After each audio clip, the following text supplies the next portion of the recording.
So have you been to rural Rajasthan before? Actually, I've been to Nimrana and the villages around there, which is quite a remarkable development. Yeah. Because so many factories have come in, Yeah. and you can see a village transform. So when we were kids, Papa took us to Nimrana and we'd gone there on a picnic and we got attacked by bees. I think my dad got like 25 or something. Wow. I got, my mother like covered me with a blanket. Acha. I got 9 or something. She was protective. That's good.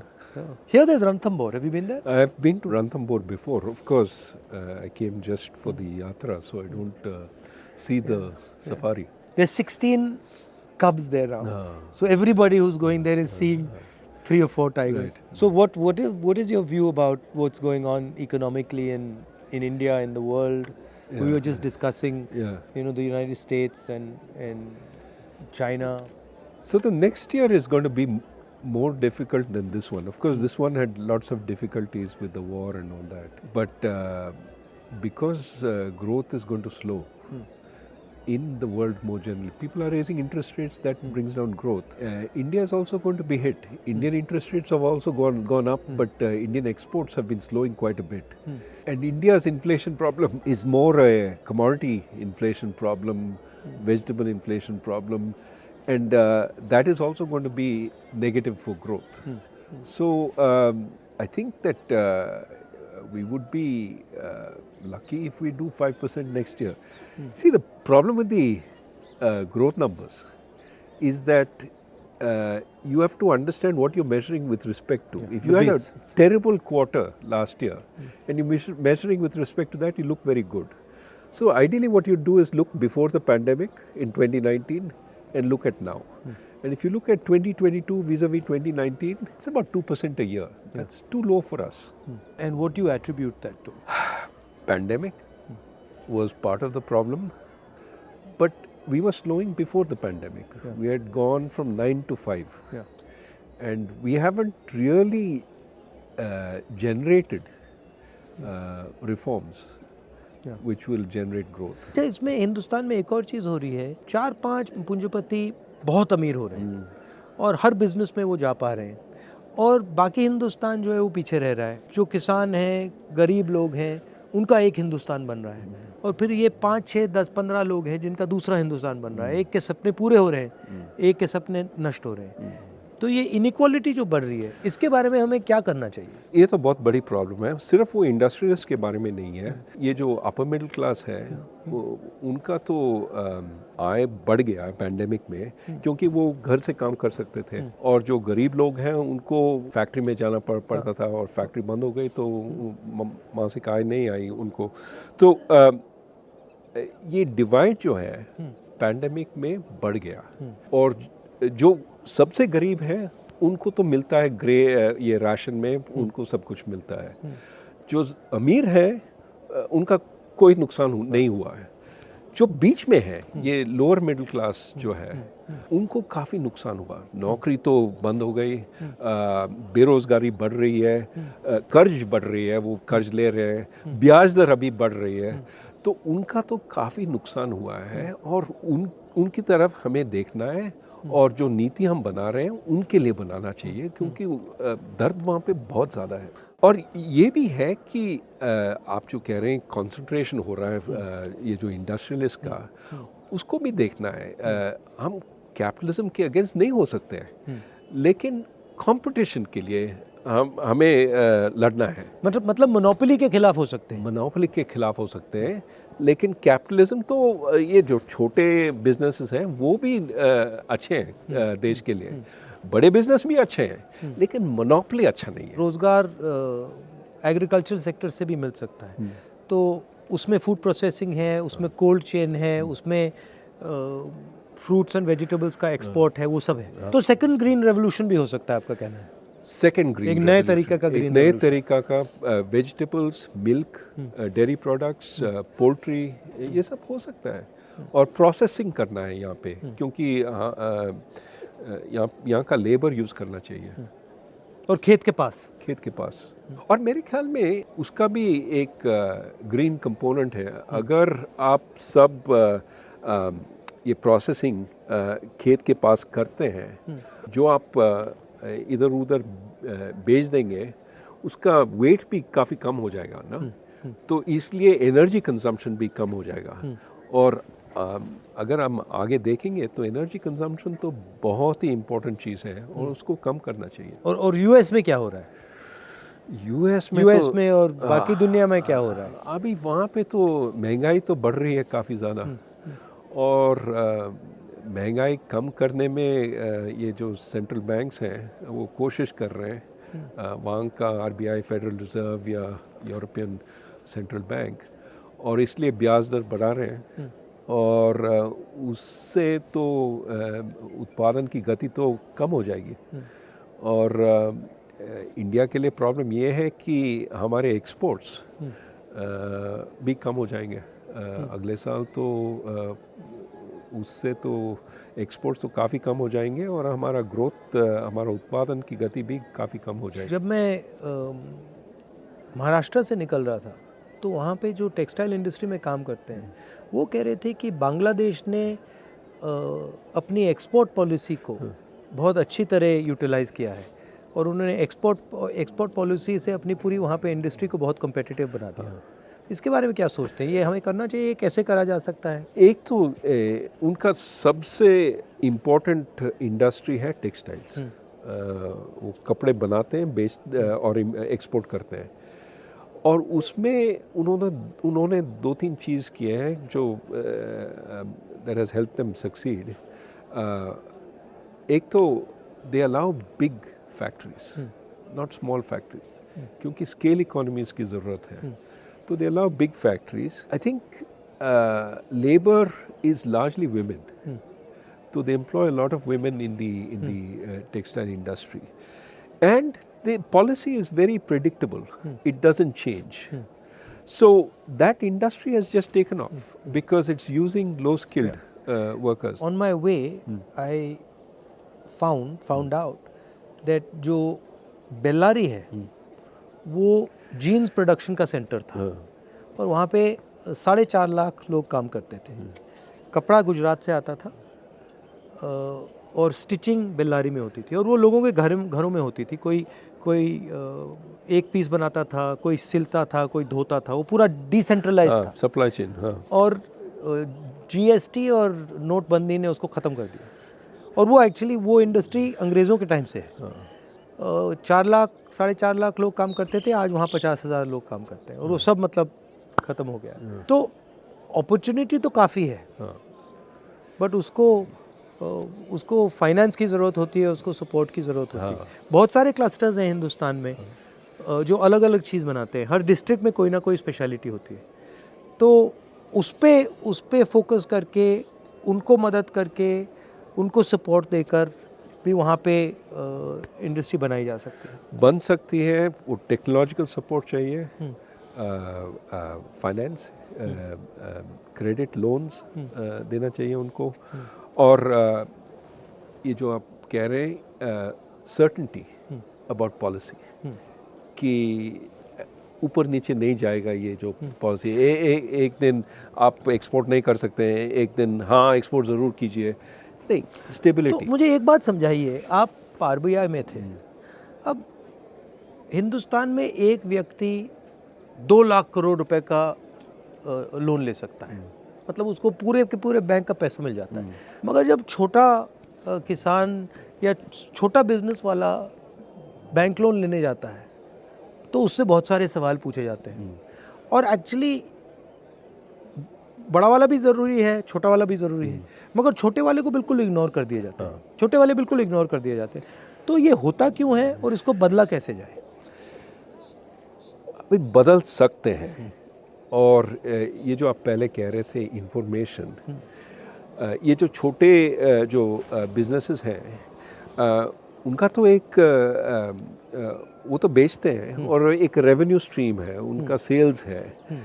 अगर वो sales अगर bank को मालूम पड़ता है कि ये जो सेल्स काफ़ी स्टेबल हैं, काफ़ी बढ़ रहे हैं, तो वो ऋण दे सकते हैं, they can lend, but we need that information to be collected and to made available. वो हो रहा है. अभी ये जो फिनटेक चल रहा है इंडिया में, उसमें they are starting to think about all this.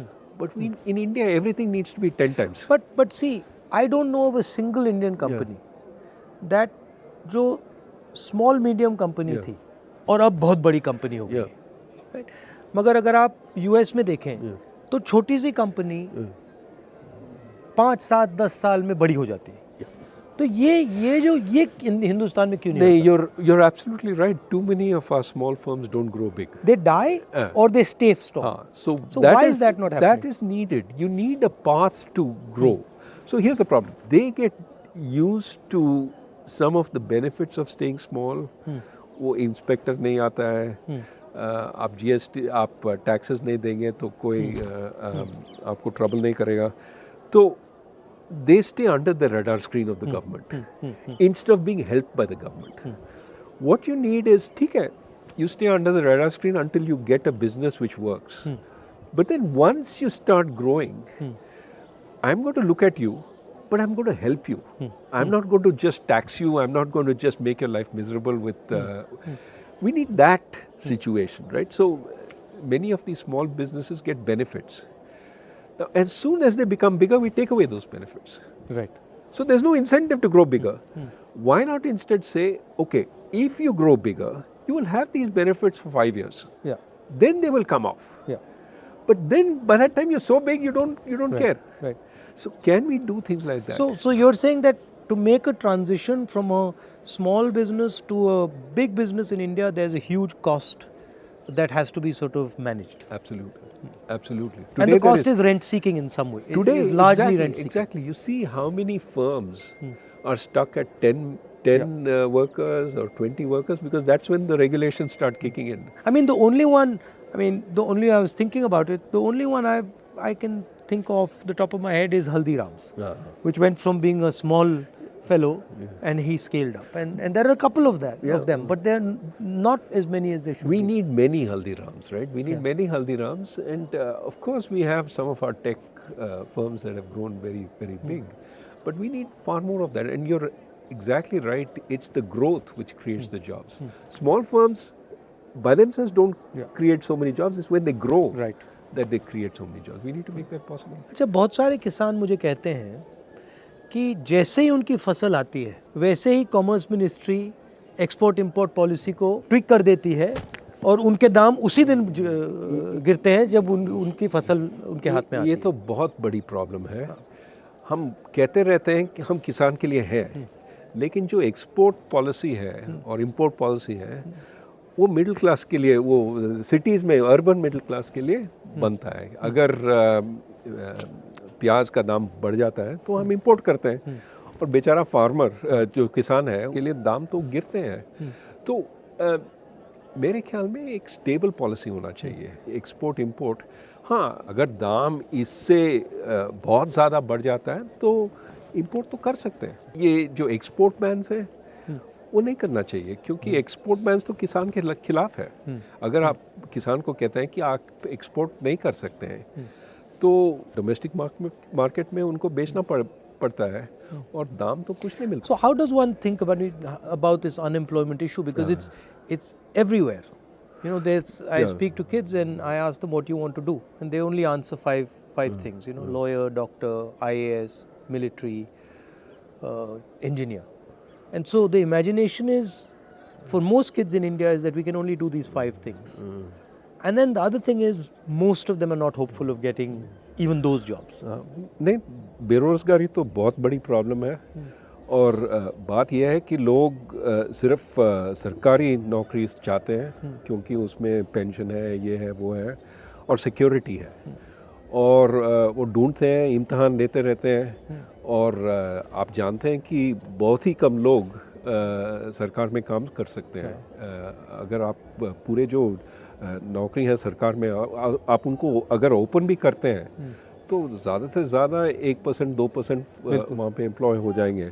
तो इसलिए मेरे ख्याल में हमें प्राइवेट सेक्टर को बढ़ाना है, क्योंकि वहाँ पे नौकरी रोज़गारी आगे बढ़ा सकते हैं वहाँ पे.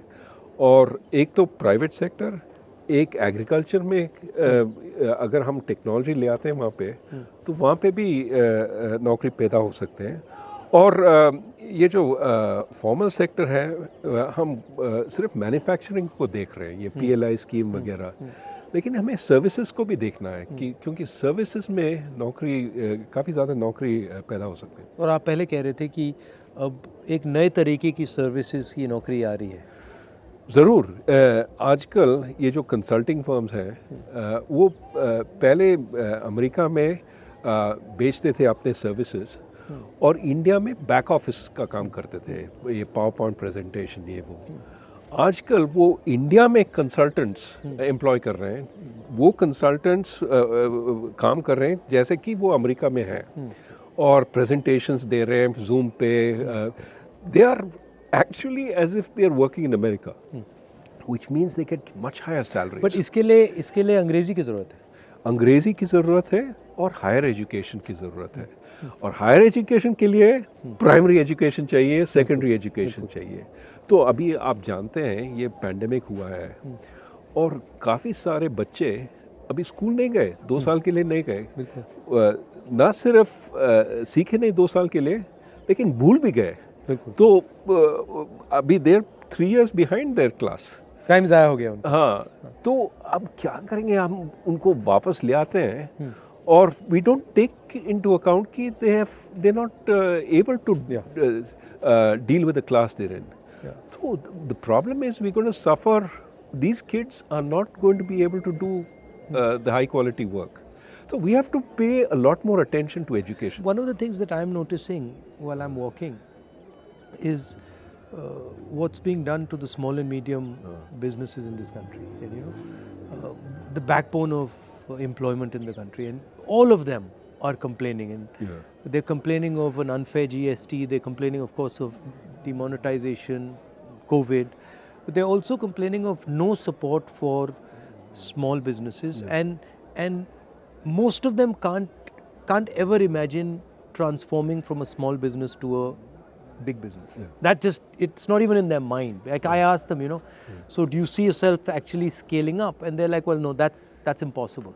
So how do you think about that issue? No, so we have gone about this process of maybe unintended formalization. Demonetization forced a lot of companies that were informal to go out of business. GST is forcing a lot of small companies that earlier didn't pay significant taxes. Now it's forcing them to pay taxes, and they're uncompetitive if they start paying taxes. So this dual economy is being shut down. And of course, you need to create some reason for them to become formal. If, for example, they could get more credit from the bank as they became more formal, they could show their receipts, they could show the... But credit is also very slow right now. So the benefits of formalization are not there, the costs of formalization are there. Right. And so many of them are hurting. Now, what is true is as they shrink, our bigger firms are doing very well because they're occupying some of the space. So in a sense, the inequality between firms is increasing. You look at profitability amongst the big firms, it's very good. And they could also raise money during the pandemic, which our small firms couldn't. What you want is to give the small fellow a chance to sell and not put a whole lot of burden on him. The big fellow can take care of paying the taxes and all that. तो ये अगर आप हिंदुस्तान की history देखें, एक बहुत क्रांतिकारी कदम स्वतंत्रता आंदोलन से आया, उसके बाद हरी क्रांति हुई, उसके बाद सफ़ेद क्रांति हुई, उसके बाद जो कंप्यूटर रेवोल्यूशन हुआ, तो अब क्या रेवोल्यूशन हो सकता है? 2 तरह के रेवोल्यूशन है। एक तो मैं अभी हम बात कर रहे थे सर्विस रेवोल्यूशन। हम यहाँ से अमेरिका में काम कर सकते हैं without going to America. Okay, that is one. जैसे डॉक्टर हैं, they can provide telemedicine services to the US and earn a lot of foreign exchange. Our service exports are 250 billion. Just grow that. That will make us a superpower in exports. So एक वो है. दूसरा ये है, आप हरी क्रांति के बारे में बात कर रहे थे, ग्रीन रेवोल्यूशन, लेकिन we have a new kind of green revolution. Yes, sustainability, emissions. If we push on that, we can be at the frontier, building windmills, building solar plants, making our buildings green. And the most damage from climate change will be in South Asia. Yeah. You've already seen Bangladesh suffer, you've seen Pakistan suffer. India is not far behind. We occupy the same territory. So we have to push very hard for a green revolution elsewhere. But also we can be at the forefront because everybody is trying to get in. We can make a lot of windmills, solar, because we have a huge demand. But we can also, innovate. And so I think there are lots of possibilities. But we should be forward thinking. मैं एक बार parliament में जा रहा था और parliament के वहाँ पे जो सिक्योरिटी गार्ड्स हैं उनसे मेरी दोस्ती है. तो मैंने उन एक सिक्योरिटी गार्ड से पूछा भाई क्या कर रहे हो. तो उसने मुझे कहा बहुत मज़ा आ रहा है. मैंने कहा क्या हुआ. उसने कहा मैंने अदानी के स्टॉक खरीदे हैं और उसके बहुत सारे पैसे बन रहे थे. मगर मैंने सोचा कि वो सैलरीड क्लास का है और ऐसा काम करना उसके लिए काफ़ी रिस्की है. मगर उसको रिस्क नहीं समझ आ रही. स्टॉक मार्केट बढ़ती जा रही है और मैं देखता हूँ टीवी पे देखता हूँ कि एडवर्टीजमेंट्स आते हैं कि भैया स्टॉक मार्केट में इन्वेस्ट करो. और जो सॉर्ट ऑफ रिलेटिवली फाइनेंशियली कमज़ोर लोग हैं वो भी इसमें वो अभी स्पेकुलेट कर रहे हैं. तो इसमें काफ़ी रिस्क होता है. तो इसके बारे में आपकी क्या राय है. जो रिटेल इन्वेस्टर है बिल्कुल नया है और मतलब थोड़ा सा पैसा है उसके पास, वो पूरा का पूरा इसमें डाल रहा है. ज़रूर वो समझते नहीं है. वो देख रहे हैं कि इसका रिटर्न बहुत ही अच्छा है तो इसमें हम पैसा डालेंगे. लेकिन प्रॉब्लम ये है कि वो एनालाइज नहीं करते कि रिटर्न क्यों है, कहाँ से आया. अभी आप देखते हैं अमेरिका में ये जो क्रिप्टो करेंसी का प्रॉब्लम है वहाँ पे भी रिटर्न बहुत ही ज़्यादा था. बिटकॉइन 2-3 पैसे के लिए बिकता था, $67,000 तक पहुँच गया. अरबपति बन गए बहुत सारे. हाँ तो और अभी गरीब फिर से हो गए ना क्योंकि उसके बाद गिरा है. और ज़्यादातर गरीब लोग वो तब खरीदते हैं जब $67,000 पे है, मतलब हाइट पे और फिर वो देखते हैं कि बस गिरता रहता है. क्योंकि ये जो अमीर लोग हैं वो तब बेचते हैं और जिनके पास इंफॉर्मेशन नहीं है, जिनके पास वो फाइनेंशियल सोफिस्टिकेशन नहीं है वो तब खरीदते हैं. मगर ये जो प्रॉब्लम है इन्फॉर्मेशन का प्रॉब्लम, ये हमने स्टॉक मार्केट की बात की, मगर ये इन्फॉर्मेशन का प्रॉब्लम मुझे लगता है, मतलब सड़कों पे चल के मैं सुन रहा हूँ, ये इन्फॉर्मेशन प्रॉब्लम बहुत गहरी है, ख़ास तौर से गरीब लोगों में, किसानों में, गरीब लोगों में. ज़रूर उनको इन्फॉर्मेशन मिलती नहीं है, दी नहीं जाती है. इसलिए हम कहते हैं कि कंज्यूमर प्रोटेक्शन होना चाहिए कि उनको बताना चाहिए ये तुम्हारे हक हैं, these are your rights. And जो बेचते हैं they cannot violate these rights. Are you enjoying this? It's nice. You like it? How can you not enjoy this view? But also it's I think you're doing this सांप्रदायिक एकता और शांति के लिए आप पदयात्रा पे जा रहे हैं. I think that is something the country needs, regardless of what political party you're in. It has to be, Bharat को जोड़ना है. बिल्कुल. और शांति से, भाईचारे से फ़ायदा होता है. और अगर आप सोचेंगे, कोई कह रहा था कि आपने एक भाषण में ये कहा था कि which house can stand when the brothers are fighting? Yeah. It can't. They have to be, you have to have internal harmony to have external security. ये काफ़ी लोग कह रहे हैं हाँ we can fight internally, we will suppress this minority, suppress that and we will be strong outside. नहीं हो सकता है. नहीं, ये एक बात है. मगर दूसरी बात जो उतनी ही ज़रूरी है कि आज की दुनिया में जहाँ अमेरिका, चाइना, यूक्रेन, सब जगह नफ़रत फैल रही है, उस दुनिया में हिंदुस्तान रास्ता दिखा सकता है. ज़रूर.